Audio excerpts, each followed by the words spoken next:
Bag, I want the bag. Work my way from a garden to a track. Flip it from a track to a plot full of acres. Do it for the farmers and producers and the makers.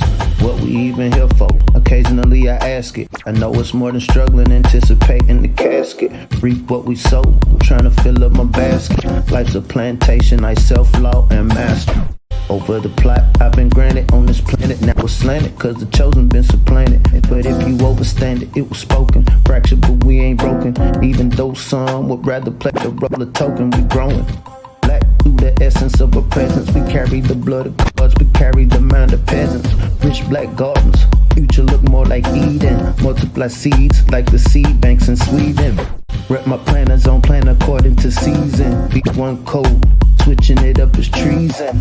Black power, family what we eat. Either we get fed or we feed. B1AG. What's going on? What's growing on? What is growing on? Welcome to B1AG, the Daily Bread Podcast. I'm John Henry Harris. We also have Farmer Brown, EMC.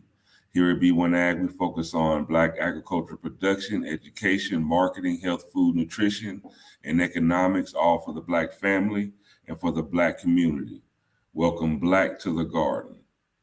Farmer Brown and I, we fresh off of the national, all Black National Convention. It was a great convention. Shout out to Chrissy Mack, one of our viewers. We were able to build with the sister there. She showed up and showed out. And for all the other attendees, it was a great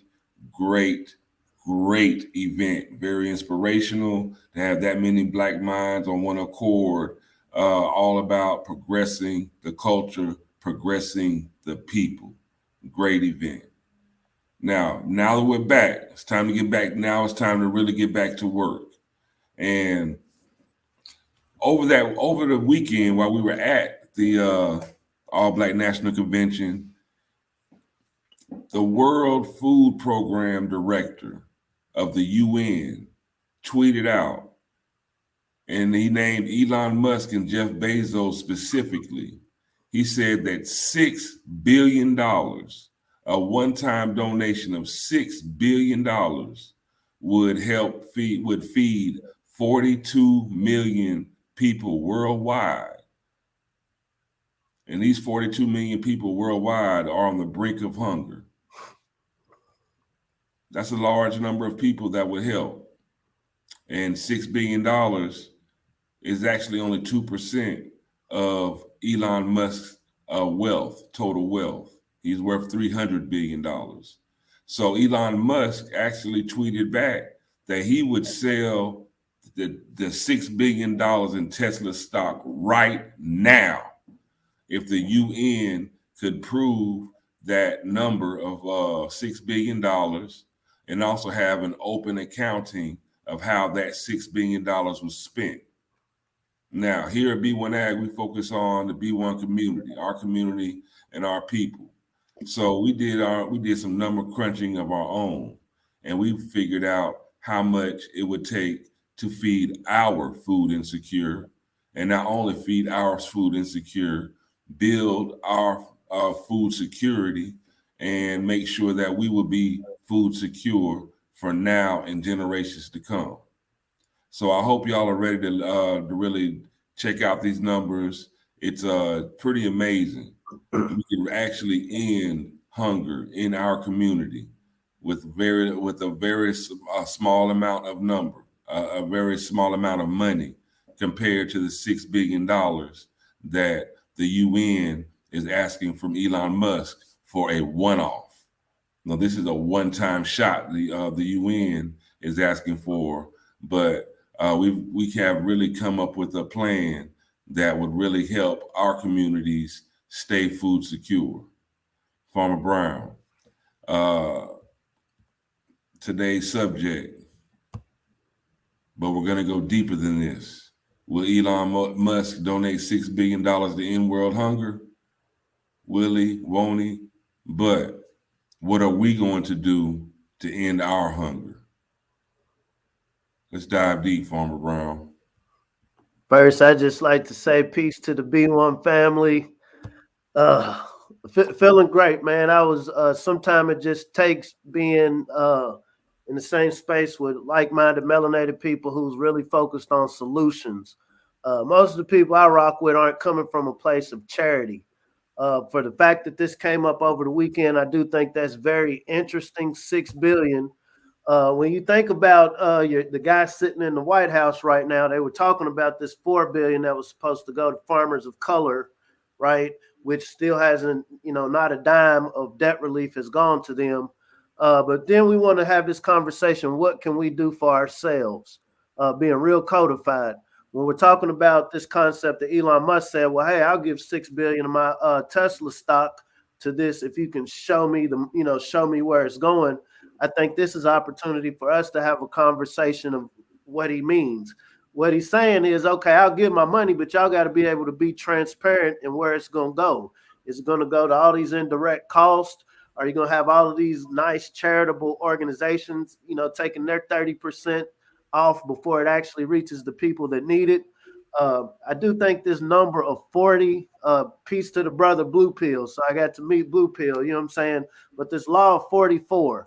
So it seems like the melanated community, what we call Turtle Island, North America, has been around this 44 percentile forever, or representing 44 million. And so, like you said, we broke down some numbers to see what does this look like if the melanated community decided here that, hey, we want to address our own food insecurity. So I look forward to deep diving into this discussion. Now, before we go too deep into these numbers, I do want for those viewers that are seeing this through the B1AG Daily Bread podcast channel on YouTube. If you look in the description of the video, we have a link to sign the petition for our Black farmers to receive their debt relief. You'll also see a link to healthyblackfood.com where you can sign up to learn how to grow your own food. This is the best way to go ahead and start making your way towards self-empowerment and self-sufficiency, is learn how to grow your own food. We have a great program and we have a direct link for you to click in there. You can also check out our merchandise store. We have a lot of great merchandise for you to check out as well.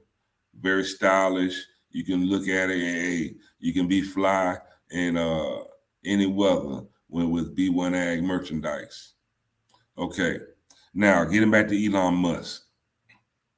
We just want to show you this video, exactly what went down this weekend. It's pretty interesting. Now, the World Food Program chief, he challenged the world's billionaires, but Elon Musk kind of stepped up and said he's willing to donate this money now. So let's check out this story from CNN. $6 billion could alleviate global poverty and help 42 million people who are on the brink of starvation. That is according to the World Food Program, which is calling on billionaires like Tesla's Elon Musk to donate. In response, Musk tweeted this: if WFP can describe on this Twitter thread exactly how $6 billion will solve world hunger, I will sell Tesla stock right now and do it. He added that it must be open source accounting so that the public can see where the money is going. Joining me now is David Beasley. He is the head of the UN World Food Program. David, you responded to this. The World Food Program responded to this. Tell us what you are saying to Elon Musk. He wants an explanation here about how this money could be used. This is fantastic news because Elon's a very, very smart guy. For him to even enter into this conversation is a game changer because, simply put, we can answer his questions. We can put forward the plan that's clear. We're the world's largest operation now, feeding about 120 million people. But because of COVID impacting already climate change and conflict, we have a one-time crisis of about 42 million people that are literally knocking on famine's door. It will cost about over $6 billion to reach those 42 million. And we can do that. And I will show him, we will put it out in front of him. We have all the cost accounting, public transparency, any and everything that he would ask, we will be glad to answer. And I look forward to having this discussion with him because lives are at stake. I'm not picking on Elon Musk. I'm so happy that he's making money. But as you know, during the height of COVID, billionaires made extraordinary amounts of money. Governments are tapped out. We got people dying, and we've got an answer to this. And please help us on this one-time ask. Please help us. I forgot who it was. They said first comes the missionaries, then comes the mercenaries. Who are these people they want to help feed? Here at B1AG, we believe that we have all that we need and we have all that we're going to get when it comes to dealing with the usual suspects. But today we're going to talk about, so out of 41 million, and this is according to the most recent census statistics, out of 41 million, what they classify as Black Americans, 39%. These are households with children. This equates to about 16 million melanated individuals in what we call North America are food insecure. What we did was crunch this down. What does this look like if we see that this is the grand challenge now to feed people? What can we do for ourselves?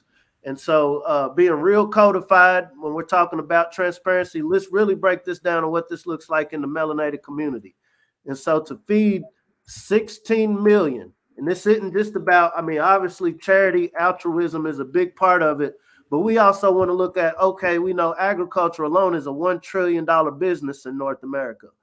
We know that it is our ancestors that mastered it and built it. And so what does this look like reasserting ourselves? And so basically to feed 16 million food insecure melanated families and communities in North America, we know that the average individual eats 200 square feet worth of produce a year. This is a healthy diet, one person. And so this 16 million people times 200 square feet, that's about 3.2 billion square feet. If you break down the math of that, that equates to about 73,462 acres. I'll repeat that, to feed 16 million food insecure melanated people in what we call North America.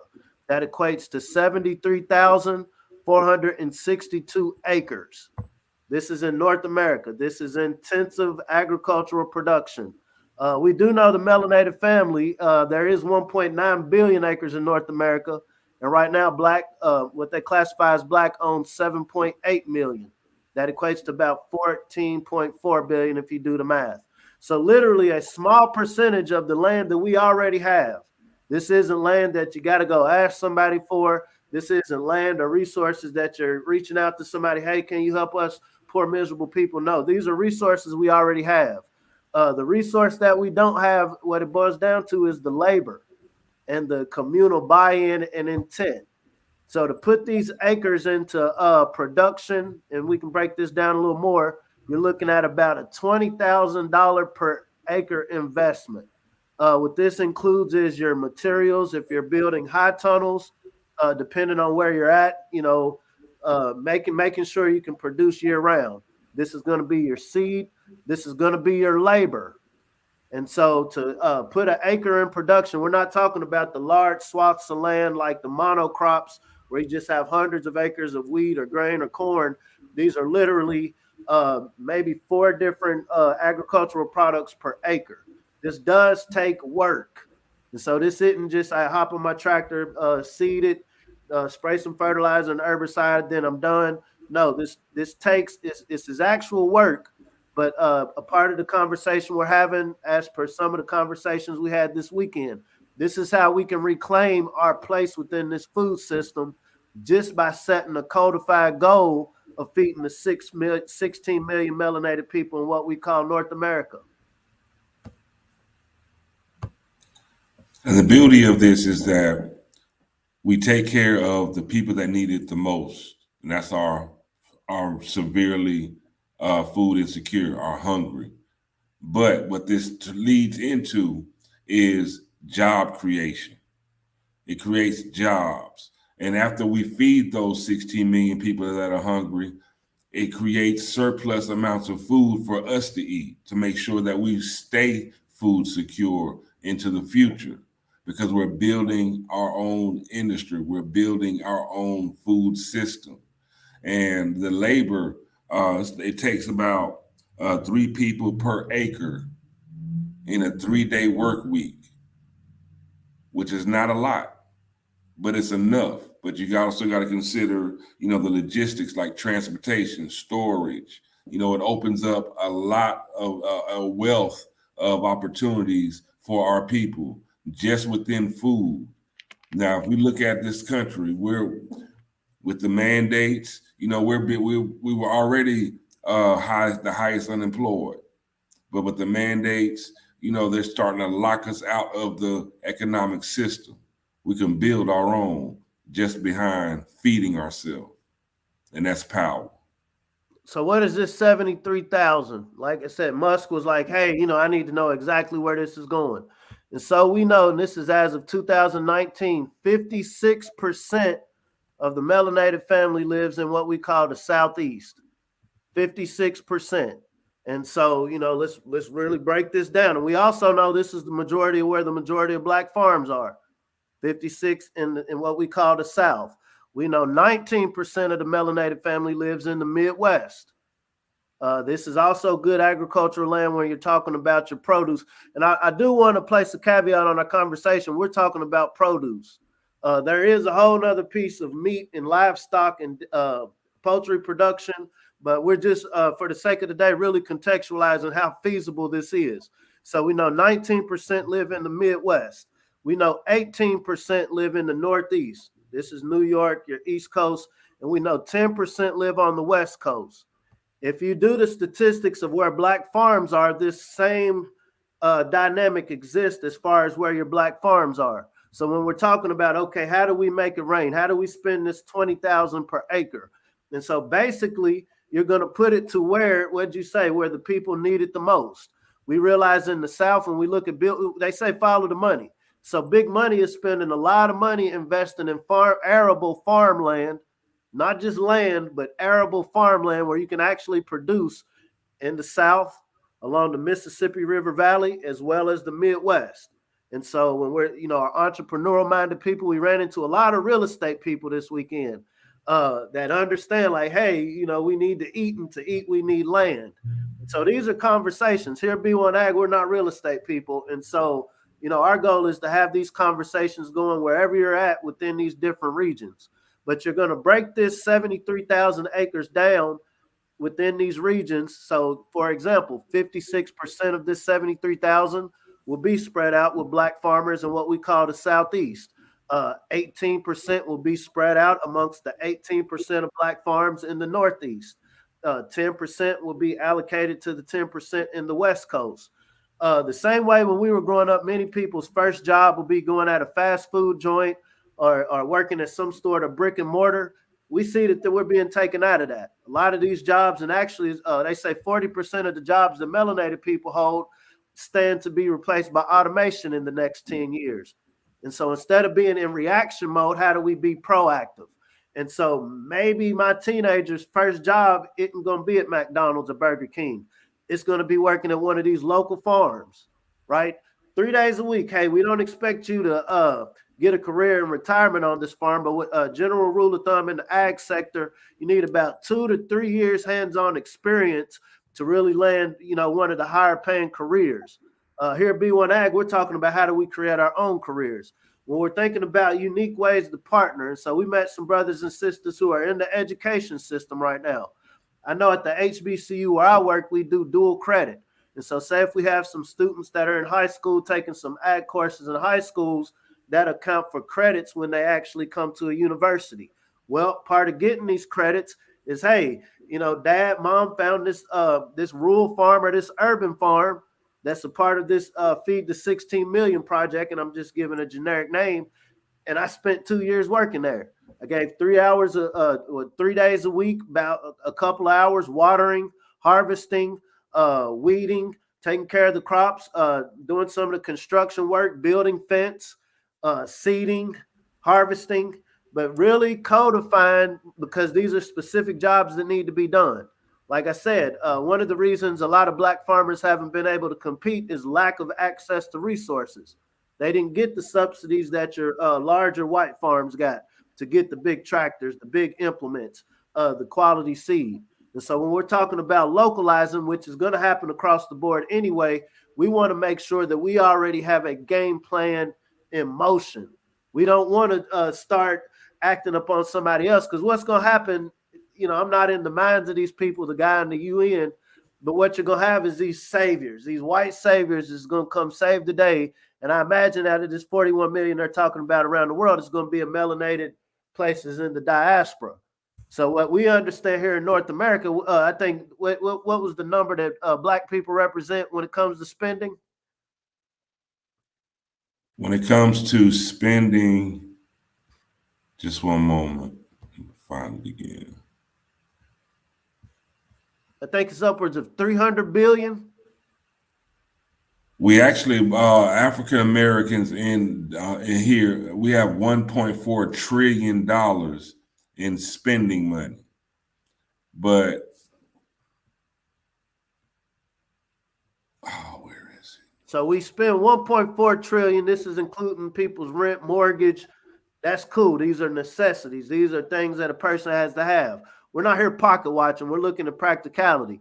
I think that 300 billion was based in just discretionary spending, recreation, cosmetics, entertainment.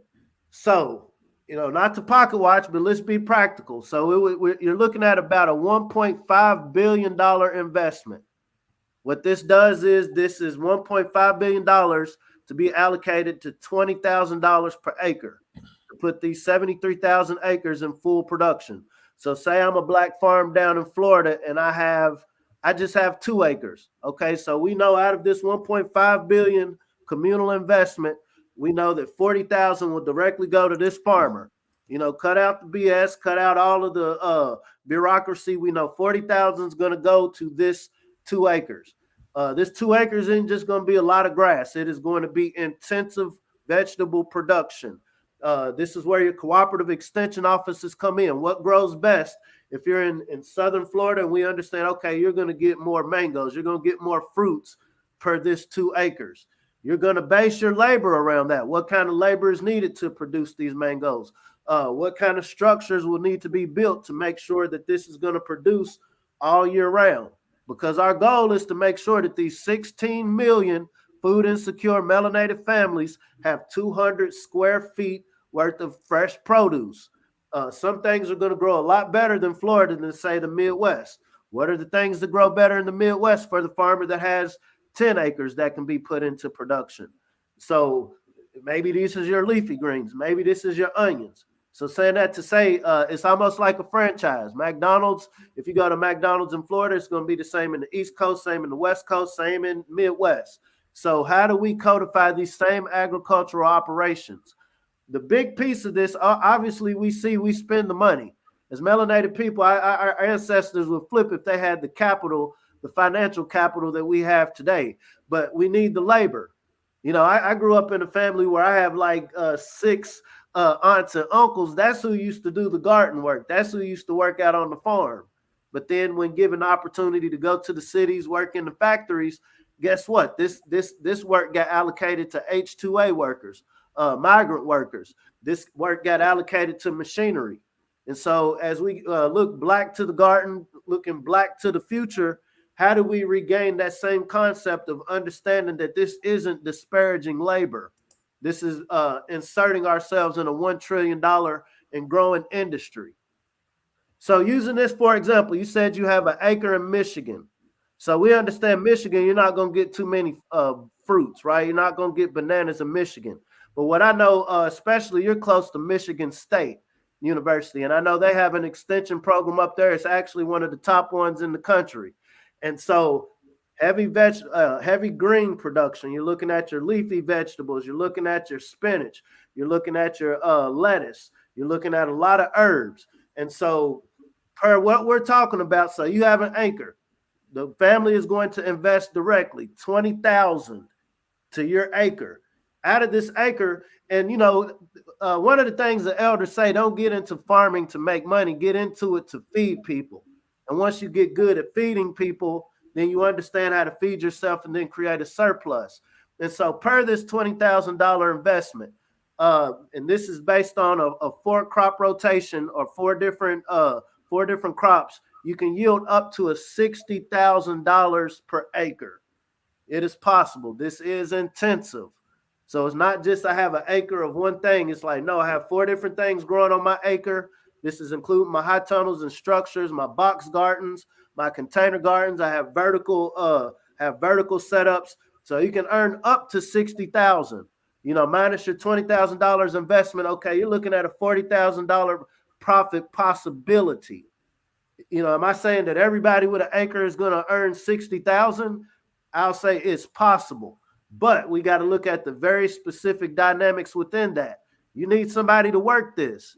This isn't something that, okay, I just put these seeds here and then I go do what I do and then I come back and expect my 60,000.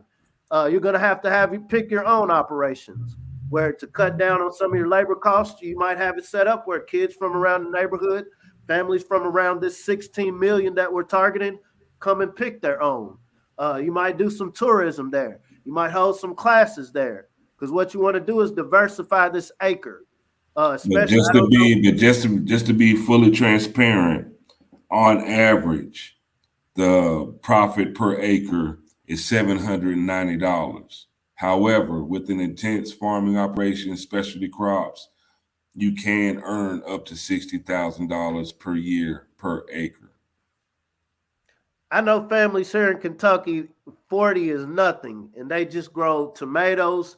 They do tomatoes, sweet potatoes, and strawberries and green beans. That's all they grow. Easily a couple of stacks every weekend that they go to a farmer's market. These people have regular jobs, but every weekend at the farmer's market, and they've learned how to utilize social media. And so they easily make 40,000 annually just off of there. And I think they just have like 4 acres. So saying that to say it's doable, but I also know they work. So as soon as they get off of their 9 to 5, they're going to spend a good 2 to 3 hours out working in their field. And so these are some of the things you got to factor in. We don't want anybody doing any work for free. You know, we're not trying to take it back to plantation days. And so, like I said, let's not set anybody up to say, hey, 15-year-old, you're going to earn 100 stacks this year working in the garden. No, that's not feasible. But is it feasible out of this $20,000 investment to make sure I can pay 3 different people a little bit above minimum wage, 3 different people 3 or 4 hours a day for 3 days a week? Because what this also does, like I said, when you're partnering with your academic institutions, this also gives them dual credit opportunities. This also gives them this 2 to 3 years experience to make them qualified if they do decide to go into corporate. Because that's another way when we think about the 35,000 ag jobs that go on field, how many of us got 3 years in it? And so I'm about 5 years in it now, and I'll tell you it ain't because somebody just came and told me about it. And so how do we as a community make sure that we're making our young people aware of this early in the game while they're in high school? They're the legal age to work. Obviously, you're going to look at your liability insurance. You want to make sure, somebody cuts themselves, that's taken care of. So all of this is factored into this 20,000 per acre investment. This is feasible. Now, just as a recap, Blacks in America currently possess 7.8 million acres. 7.8 million acres. Only 73,462 acres is needed to feed 16 million food insecure Blacks in this country. Only 73,462 acres out of 7.8 million acres is needed to feed 16 million food insecure Blacks in America. A $20,000 per year investment per acre. So that's $20,000 per set at 73,462 acres covers labor, equipment, and seed per year. Now, what this boils down to is an estimated $1.5 billion investment to feed 16 million food insecure Blacks in America. Now, this is not a one-off. This builds a system that will feed those 16 million people. And as we continue year by year, it's going to feed more and more people, as well as gain profits start job, like create jobs, create a whole food system. We will never have to beg for a seat at the proverbial dinner table again with an investment of $1.5 billion. And then the profit, the potential profit margin is like almost $4 billion a year. I want to put something into perspective for the family. Once again, we met a sister from Miami. Co-ops are the wave of the future. You know, when we talk about, okay, I hear the numbers y'all are talking about, you know, I hear what y'all are saying. Yeah, it makes sense, but what does this look like? I just got this isolated acre over here. You know, I got some family that live in the city. Like, how does this work? Cooperatives. And so the USDA, there are more than 100, actually 5,000 different co-ops. But I think when we think about Ocean Spray, you know, this is your cranberry juice, you know, people that get drinks, you know, mixed drinks. That's a co-op. So it's not like Ocean Spray just has one farm or one system where they're getting their cranberries. This is a cooperative. And so you have some operations, say in the South, you have some up North, it's a cooperative. And so it's the same thing. So if we're wanting to specifically just talk about dairy products, what does this look like? And so Dairy Farmers of America, for example, it's a milk marketing cooperative based in Kansas City, Missouri. It was second place in 2015 with $13.9 billion in total revenue. Land O'Lakes, when we think of butter, a dairy foods and farm supply co-op based in St. Paul, Minnesota, 13 billion in acres. One of the top five is Growmark Inc. This is in Bloomington, Illinois, 8.7 billion in sales. These are cooperatives. Meaning, okay, you know, we're based in Illinois, but, you know, we're working with people in New York. We're working with people in North Carolina. We're working with people in Texas. We're working with people in California, growing the same product or working together to serve the same demographic. This 16 million is important because a lot of times it's easy for us to say, oh, well, I'm cool. You know, I got money. I can go to the store, get what I need. But we see that 2021 is pushing us, you know, justifiably so, into really being more entrepreneurial minded. As per this conference convention this last weekend, this is how we build wealth. You don't build, I think Brother Lawrence Watkins made it best. If you're working for somebody, yeah, you're a business, but you only got one client, right? And so we got to look at how can we not only serve a real demographic in need, which is a part of the melanated family. It's the 16 million food insecure individuals. But upon creating a system, listen to what I'm saying, family, upon creating a system, a network, cooperatives across the country that agree we want to feed this 16 million. Bro, you call the Most High Allah, bro, you call it the Most High Yahweh, that don't matter. Whoever you want to call it, 16 million of these are the creations, are the manifestations of whatever you worship. No matter what you believe in, we're supposed to take care of each other. Am I my brother's keeper? Absolutely. One way to keep my brother, I'm not trying to convert you into anything. I want to feed you.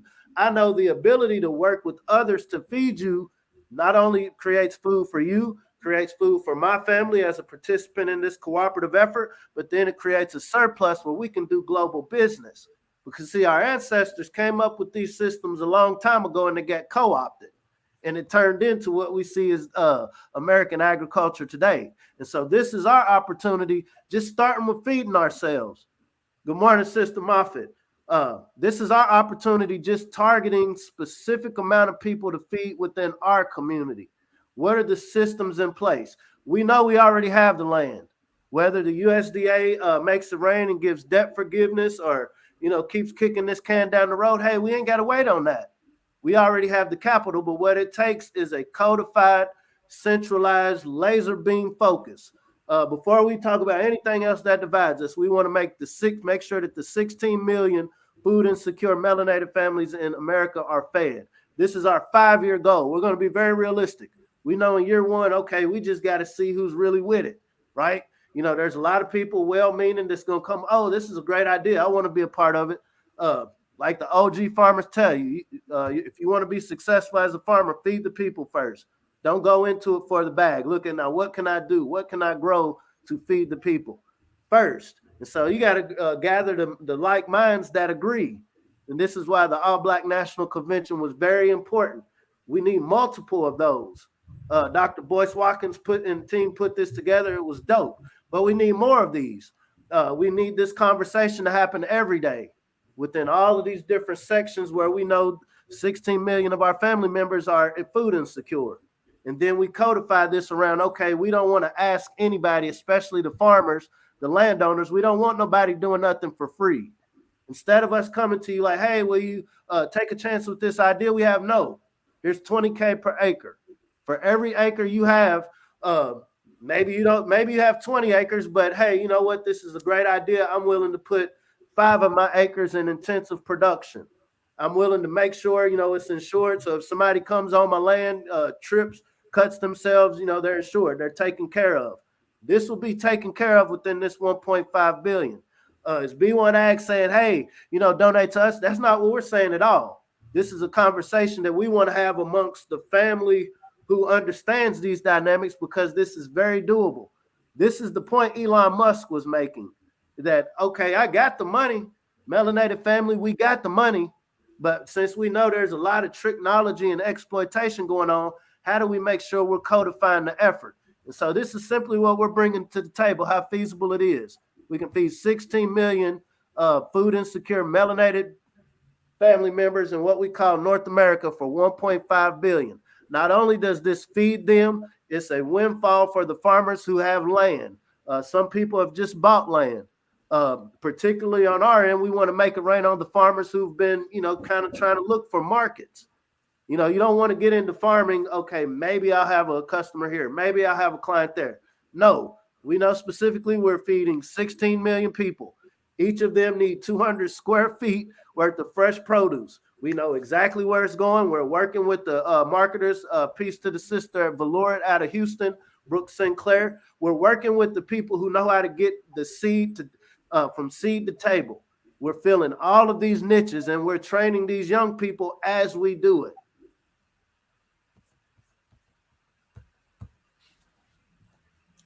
Nothing but win-win. And what I call win-win situations, I call good business. You can't lose with this, y'all. And then just to be real, look, 2 factors that influence food insecurity. This 16 million people we're talking about. And it may be higher than that as we move forward. But these 2 factors that influence food insecurity rates include unemployment and poverty. And this plan, this goal, this directive can tackle both unemployment and poverty. We're feeding the people that are the most hungry first. And while we're doing that, we're employing everyone else. 3 people per acre. 3 people per acre. Part-time jobs. As a part of these part-time jobs is training. Obviously, you obviously want some elders.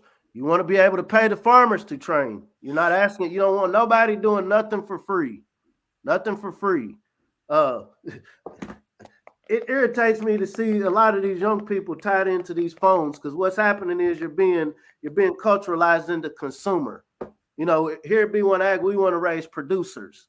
We know to compete in the world to come, we got this goal of being the top in the next 100 to 200 years. We have to be a producer class. Everything, literally and metaphorically speaking, starts with the seed.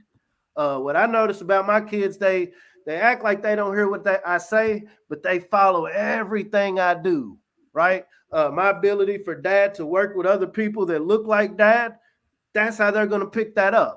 And so when we think of what are some things, despite all of the things that separate us, what are some things that we can galvanize around?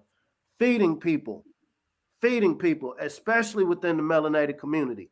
As we master that system, we now create a localized, because this is what's happening around the world, localized systems, so we can avoid these shipping disruptions.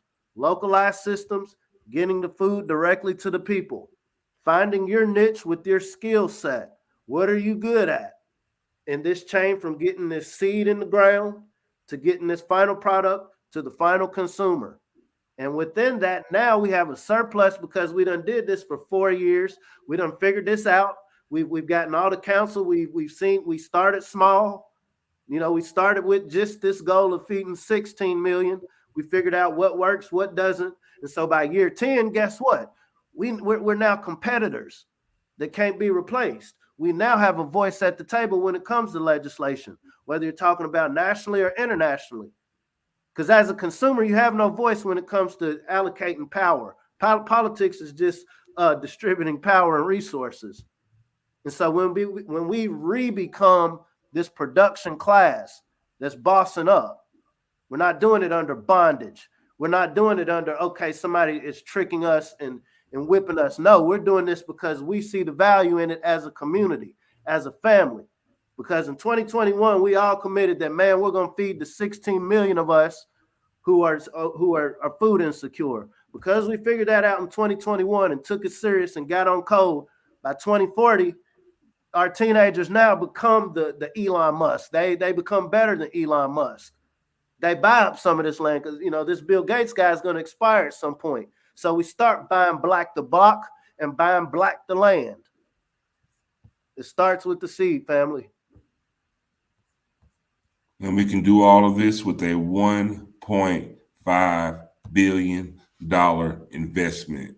The administration still has not given our black farmers their $4 billion in debt relief. Don't give them $4 billion in debt relief. Give them that $1.5 billion investment to feed those 16 million food insecure blacks in this country. How about that? And we'll make the rest. There won't be any more debt. The farmers won't be in debt. And the people will be fed. Sounds like a win-win situation to me. Because hunger affects everyone. Because at the end of the day, if you keep letting people be hungry, the only thing left for those hungry people to eat are the rich. So is that what you want? Zombie apocalypse? Let's go ahead and feed the people, y'all. We all got to eat. We all have to eat. And ultimately, it all boils down, we have to have the buy-in of the people. We have to take agriculture seriously. We have to take our food security seriously. Shout out to Maj Toure. And we got to protect it. And we have to protect it. Build it and protect it and feed the people. No more hunger pains. Let's build black better.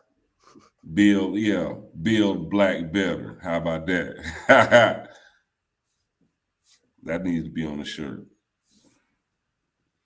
Build black better. Coming to the B1AG merchandise store very soon. Build black better. And here at B1AG, just to reiterate, we are pushing the black algorithm. We're fighting against the algorithm to push the black algorithm. That's what we're doing. We're fighting the algorithm to push the black algorithm. We all got to eat, y'all. We all got to eat. And just and also to drive that point home, we got the video pushing the black algorithm, because this is what it's all about. We all got to eat. We're not asking for a seat at the table anymore. We're claiming our space.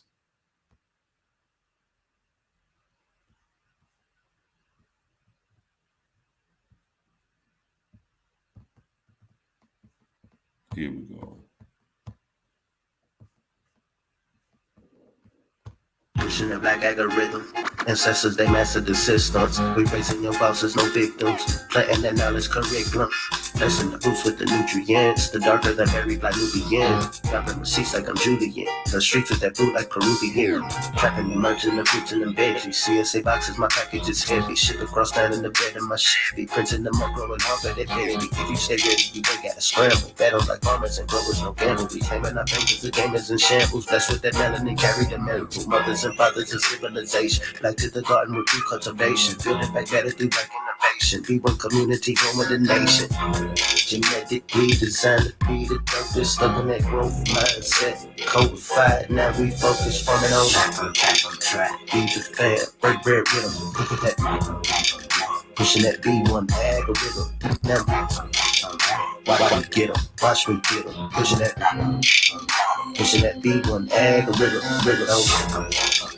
Be the fan, break bread with them. Pushing that B1AG rhythm. Watch me get them. Watch me get them. Pushing that B1AG rhythm.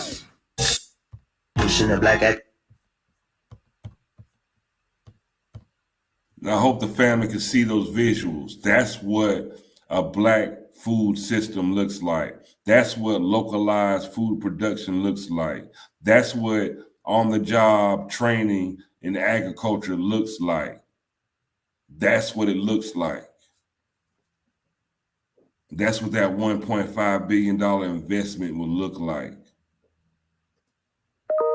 Black hands in the mud, producing this food, and we're all being fed. What's going on, y'all? Any final words, Farmer Brown? Build Black better. I think it's very concise. This is the age of transparency. That's what 2020 represented to me. I think there is a such thing as divine providence, and I think that divine providence exists when you're operating in truth. We truthfully want to feed those who need the most constructive help. That's code.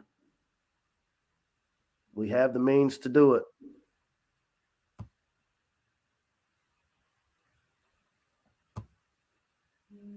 So, B1AG family, B1 family, at the end of the day, I know we started off talking about Elon Musk, but even though Elon Musk is talking about, donating $6 billion of his own money to feed 42 million food insecure, the most food insecure people across the globe, we see that a $1.5 billion investment will feed the most food insecure people in our communities. And not only just feed them as a one-off, create a system that will feed us all into perpetuity. So this really drives home the point that we make every time with this show, that if you really want to know something, what other people need to do, Brown? If you really want to know something, find the weakness in the game and we sow it and learn how to grow something.